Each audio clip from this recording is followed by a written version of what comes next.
la vie, on n'en a qu'une seule. Si tu ne te donnes pas l'opportunité de réussir, il n'y a personne qui le fera à ta place. Nobody's gonna come and save it. Moi, dans mon cas, c'était un petit peu différent. Donc, il faut savoir qu'à la base, ma profession, c'était prothésiste dentaire. Ok, donc quand je disais aux gens que j'étais prothésiste dentaire, bon, tout le monde me disait « Ah, ça va pour toi ?» En fait, j'ai compris une chose, dans la société, les gens aiment les titres. Donc bref, j'étais prothésiste dentaire et j'ai commencé ma carrière avec 1 350 € par mois. La richesse se crée par le fait de résoudre des problèmes. Donc malgré la difficulté, malgré les obstacles que j'ai rencontrés, comment on a transformé ça en opportunité. De manière générale, tous les investissements ne se passent pas bien. Ça ne se passe jamais comme prévu. Tu vas prévoir quelque chose, il y aura toujours une variable qui va faire en sorte que le plan que tu as dessiné ne se passe pas comme prévu. Et des fois, il peut y avoir des obstacles et derrière ces obstacles se cachent des opportunités. Donc j'ai mené un investissement immobilier avec un autre partenaire. On a décidé d'investir au Mexique. Donc c'est pas quelque chose que je recommande, bien évidemment, pour un début. Et voilà, arrivé à un certain niveau, diversification de patrimoine. Ça, il faut diversifier. Géographique. Voilà, diversification géographique, monétaire. Voilà, donc c'est à notre niveau, c'est ce qu'on est capable de faire. Donc, pour la petite histoire, donc j'avais déjà eu investi en Indonésie avec pareil d'autres associés. Donc on s'est dit, bon voilà, là on a le sang chaud, on veut partir à l'aventure, on veut investir dans un autre pays. Donc moi je ciblais l'Afrique du Sud.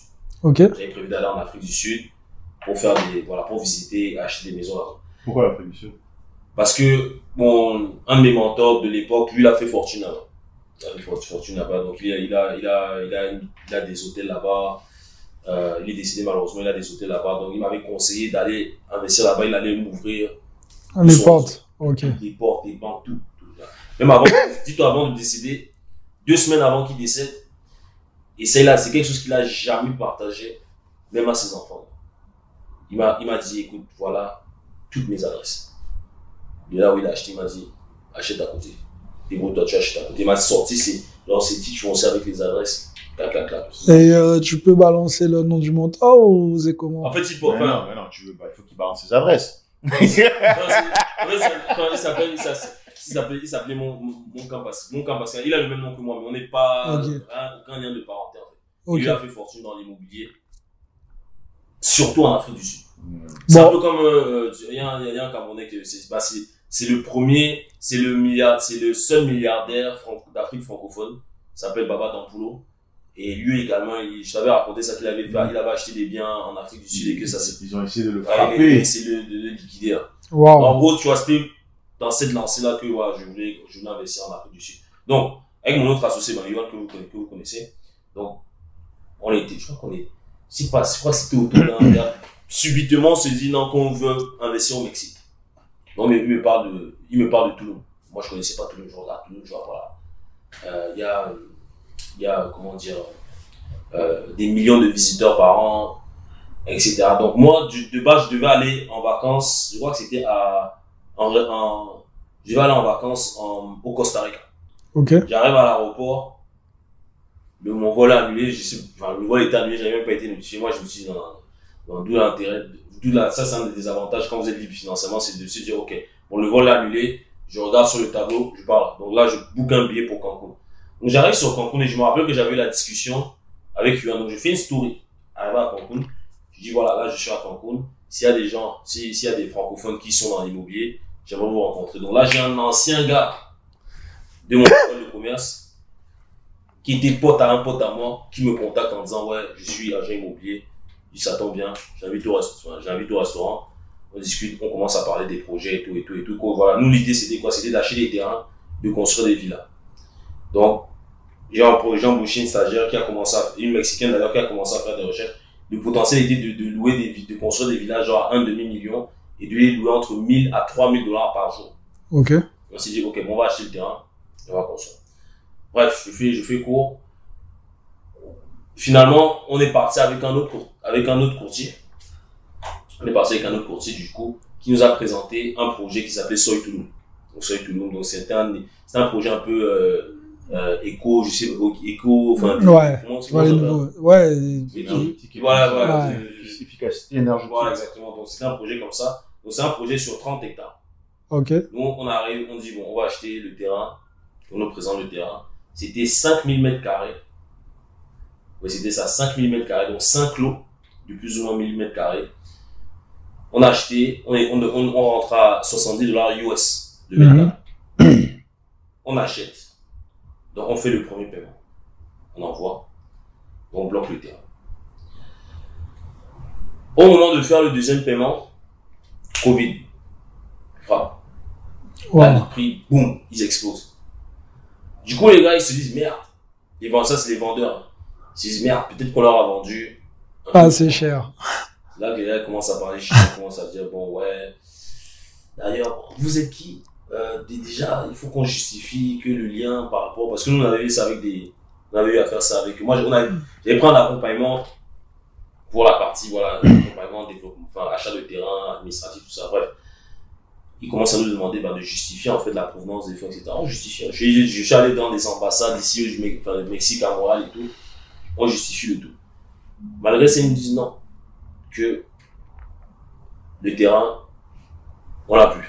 On dit, mais comment ça? On dit, oui, finalement, comme vous avez traîné, bon, nous, on est partis sur notre projet, ils commencent à parler chinois, tu vois. Et nous, on leur dit, non, non, non, on veut garder le terrain. Donc, là, on retourne au Mexique, et du coup, on en parle à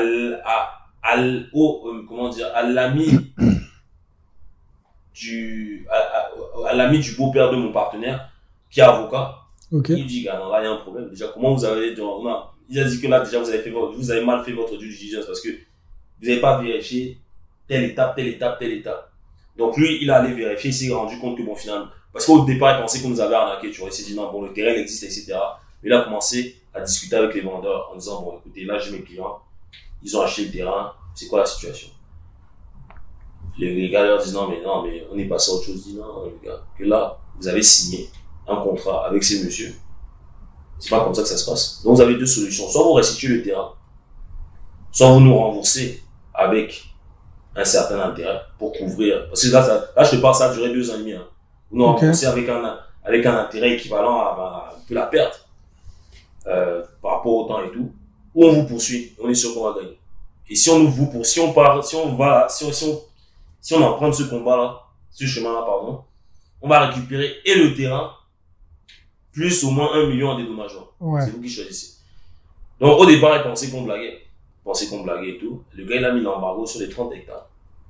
Donc, c'est-à-dire que les gars pouvaient plus ni vendre, ni acheter. Donc, ils étaient bloqués. Là, ils nous ont écoutés. On a commencé à discuter. Donc, finalement, ils sont revenus sur la décision. Ils ont dit, non, vous savez, non, on ne veut pas trop de problèmes et tout.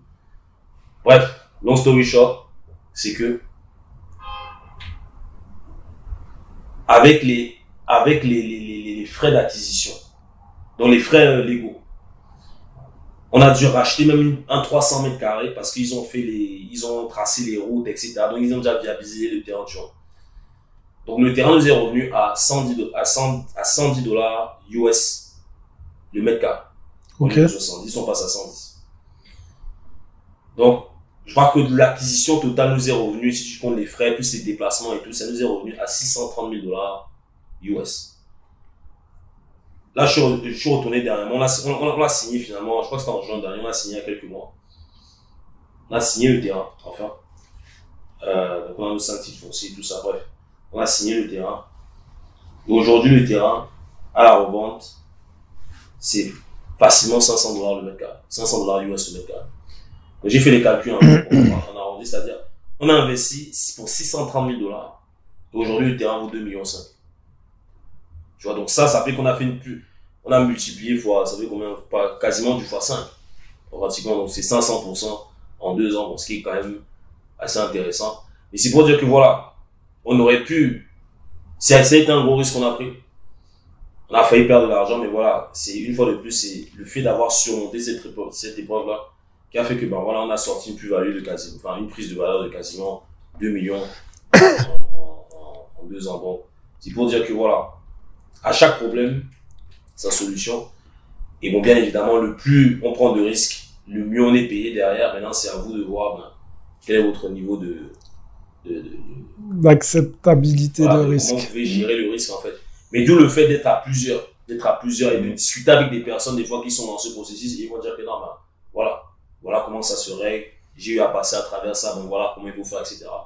Et voilà, juste aller de l'avant et voilà, ça peut débloquer quand même de très bons résultats. Et voilà, des situations comme ça, on en a eu, j'en ai eu d'autres, j'en ai eu d'autres indirectement.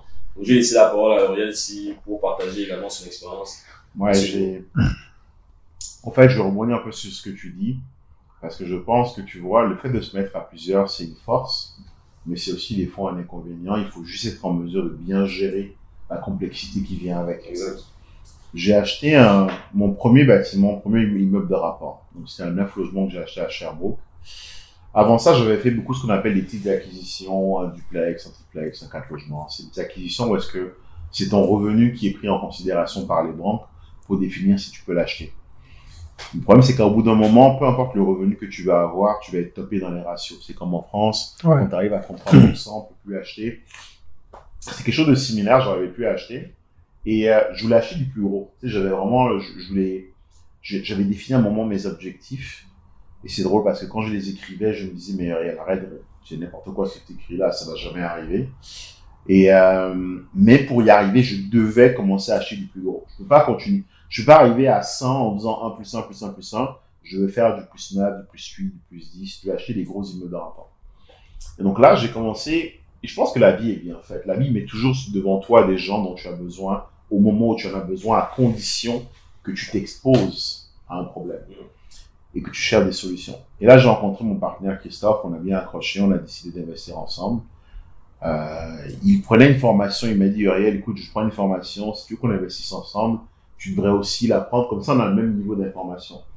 Moi, je lâche à peu près entre 50 et 100 000 par an en formation. La formation était à 15 000, j'ai fait le chèque direct, pas de paiement plusieurs fois, j'ai payé ça live, parce que je me suis dit, si la personne avec qui je veux investir veut le faire, c'est qu'il y voit de la valeur. Si on veut qu'on soit au même niveau pour avancer de façon synchro, il faut qu'on ait le même niveau de connaissance. Je pris la formation, puis au sein de la formation, j'ai rencontré plein de gens qui m'ont un peu montré comment ils investissaient. C'est un peu vraiment là que j'ai compris la puissance de ce que j'appelle les mises de fonds alternatives, des marges de crédit, des cartes de crédit. Et j'ai rencontré dans ce groupe-là quelqu'un qui s'appelle lui, avec qui on a décidé d'investir. Pourquoi? Parce qu'on a décidé, moi je suis un gars basé sur les chiffres. Quand je veux investir en immobilier, je regarde ce qu'on appelle les fondamentaux. J'ai fait une analyse de tous les fondamentaux de l'immobilier au Québec et j'ai identifié la province de l'Estrie, la ville de Sherbrooke comme étant la ville où est-ce qu'il devait y avoir un gros boom. Et quand je parle de fondamentaux, on parle de taux de chômage, on parle de taux d'inoccupation, on parle de progression de la population, progression des revenus moyens, migration, flux migratoire. J'ai regardé tout ça et c'était la ville où est-ce qu'il fallait aller. Et j'avais jamais mis les pieds, en fait. Donc, c'était purement dans la théorie. Et on voulait avoir un partenaire local, un joueur qui s'y connaissait. Et on s'est associé avec lui parce que lui avait une compagnie de gestion. Donc, on s'est dit avec Christophe, si on achète un bâtiment, lui, vu qu'il a une compagnie de gestion sur place, il va pouvoir gérer les travaux, il va pouvoir gérer le bâtiment, il va pouvoir nous amener les contacts qu'on n'a pas, tous les artisans qu'on n'avait pas. On s'est mis en association avec lui, puis dans les rôles et responsabilités, moi, je suis responsable de trouver le deal, trouver l'argent. Christophe était responsable de gérer un peu la partie financière avec moi. Et lui, L-O-U-I-S, était supposé gérer les travaux. On a commencé à faire les travaux, puis le Covid a pété même. Covid, boum. Je venais de négocier dans le bâtiment, il y avait 9 locataires. On a acheté 9 logements. On l'a acheté à 722 500 plus les taxes, ça faisait exactement 750 000. On avait mis en gros 250 000 en mise de fonds à 3. J'ai négocié tous les locataires parce qu'on voulait rénover le bâtiment, augmenter la valeur et le financer. J'ai négocié tous les locataires, le bâtiment était vide. On parle d'un bâtiment où est-ce que l'hypothèque nous coûtait tous les mois entre 4 et 5 000 si on rajoute les taxes. Et le bâtiment était vide. Et l'idée, c'était de rapidement faire les travaux, re-remplir le bâtiment et aller refinancer. Ce qu'on appelle la méthode BRRRR. Donc, tu achètes, buy, renovate, rent, refinance and repeat. Qui consiste juste à faire rouler ton argent. Et là, le Covid commence. Mars 2020, boum, Covid. Et le gars qui devait gérer les travaux a disparu. Donc là, tu vois mars, avril, mai, juin, les travaux n'avancent pas. Et tu te rends compte que finalement, le chantier qui devait durer 3 mois, en train d'en durer 6. Tu te rends compte que tous les mois, il y a une facture qui rentre, mais il n'y a pas de loyer qui rentre. Le gros stress, en fait. Et à un moment, on s'assoit avec lui en disant, écoute, qu'est-ce qui se passe? Tu fais pas ta part du travail, comment ça va? Puis le gars, à un moment, il nous envoie une poursuite légale en disant, vous mettez trop la pression, vous me stressez, moi, je viens de prendre mon temps. Il dit, mon ami, like, dude, on a un business à faire ensemble, on avait défini les rôles et responsabilités, fais ce que tu es censé faire. Et au bout d'un moment, ça n'avançait pas, donc on a repris, Christophe et moi, on a repris la chose en main, on allait chercher les artisans, on a fait les rénovations. On a dépensé facilement, je pense, 40 000 en frais juridiques. Ça donnait que finalement, vu qu'il ne faisait pas ce qu'il devait faire dans la compagnie, que nous, on s'appelle le travail, on lui a dit, regarde, on va te racheter. C'est parti en conflit, on a dû faire intervenir un médiateur, on a fait intervenir la justice, on s'est envoyé des lettres de mise en demeure. Et le partenariat qui au début devait être une belle aventure s'est transformé en combat. Moi, je pense que quand tu as un problème avec quelqu'un, on est des bonhommes. Tu sais, on s'assoit et on en discute. Le mec, on l'a vu une fois à la station d'essence, il nous a vu, il a fait comme s'il ne nous avait pas vu, il voulait partir. Christophe, qui est en général un gars super cool, il a couru, il s'est mis devant la voiture en disant, descends de ta voiture. Aujourd'hui, on va régler le problème. Wow. Mais pas en mode bagarre, mais en mode, on doit se parler parce que c'est pas vrai que nous, on va continuer à driver une compagnie, acheter des bâtiments, faire les rénovations, pendant que toi, tu fais rien, tu regardes le train passer et tu profites. Donc, ça crée pas mal de conflits. C'était la première fois que je me mettais en partenariat. Et j'aurais pu me dire après ça, je ne me mets plus jamais en partenariat, mais au contraire. Ce que j'ai vu dans cet incident-là, c'est de me dire, c'est une très bonne chose de se mettre en partenariat, mais assure-toi de bien blinder les contrats. Parce qu'il connaissait un peu plus, ça un peu mieux que nous, donc il avait réussi à créer une situation où est-ce que la compagnie était bloquée. On pouvait ni le racheter, il voulait pas nous racheter, donc on n'arrivait pas à avancer parce qu'on avait mal rédigé les contrats, en fait. Donc depuis ça, on a appris à mieux rédiger les contrats, on a créé les nouveaux contacts, on a des avocats qui sont aujourd'hui très wise et qui comprennent bien la game, qui peuvent bien nous accompagner. Mais ça a failli être un fiasco parce que je me suis retrouvé avec un bâtiment pendant 6 mois, en plein Covid, où est-ce qu'il n'y avait pas de revenus, pendant qu'il fallait continuer à payer derrière les banques. Donc finalement, l'histoire s'est bien terminée. Le bâtiment, on l'a acheté à 750. On a mis un gros 300 000 de rénovation dessus. Christophe et moi, on a financé vraiment les rénovations, on a fait les rénovations, on a reloué le bâtiment. Puis la morale de l'histoire, c'est que le bâtiment, après rénovation, donc 12 mois après, est sorti avec une évaluation de 1,8 million. Wow. Donc on a mis 750, on a mis 300 000 de travaux, ce qui fait un investissement de 1,50 million. Ouais. Puis derrière, la nouvelle valeur est sortie à 1,8 million. On a fait un refinancement à 1,2. Donc avec le 1,2, on a remboursé toute la mise de fonds qu'on avait mise, on a remboursé tous les travaux qu'on avait faits. Les frais juridiques aussi. Frais juridiques aussi. Les frais juridiques, ouais. Puis on a même sorti un petit excédent avec lequel on a pu aller acheter un peu de sucre à côté. Non, mais c'est ce qui est cool quand tu fais ce genre d'opération, c'est que tu sors avec pas mal de cash. Ça, c'est la première phase. Puis tu vois, ce même bâtiment qu'on a refinancé en 2021, j'ai reçu un courriel hier parce que là, on l'avait refinancé en ce qu'on appelle un conventionnel. Donc, 2 ans après, tu peux le refinancer à nouveau. Et là, on est en train de le refinancer à nouveau. Et cette fois-ci, la valeur est à 1,9, elle a augmenté. Et on va avoir un chèque de 1,6 et on doit 1,2. Donc, le bâtiment où est-ce qu'on a tout récupéré après le premier refinancement, là, en plus, on va récupérer un 450 000 de ce bâtiment-là. Donc, le gars, il est toujours là sur le on l'a racheté. Non, finalement, on l'a racheté. On l'avait racheté au prix.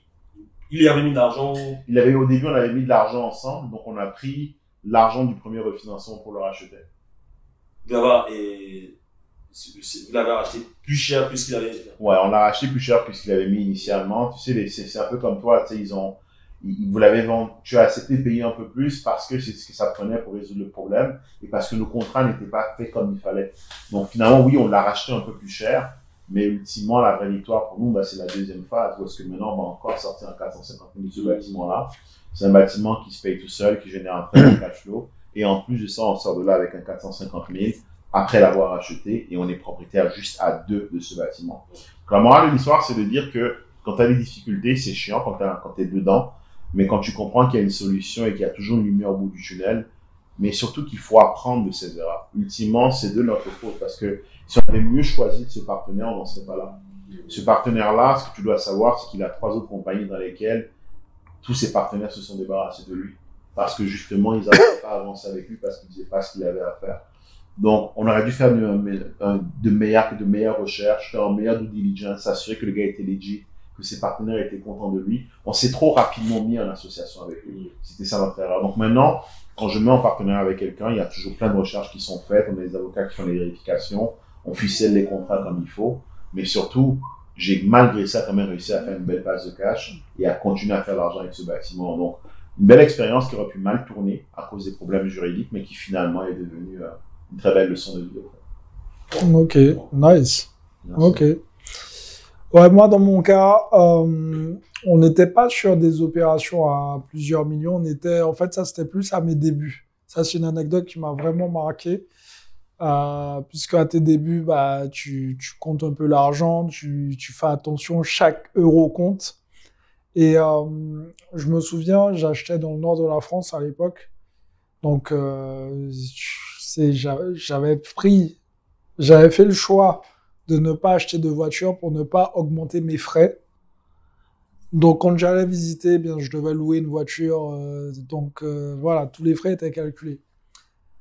Donc, je tombe sur un immeuble de rapport qui était aux alentours de 270 000 euros, quelque chose comme ça.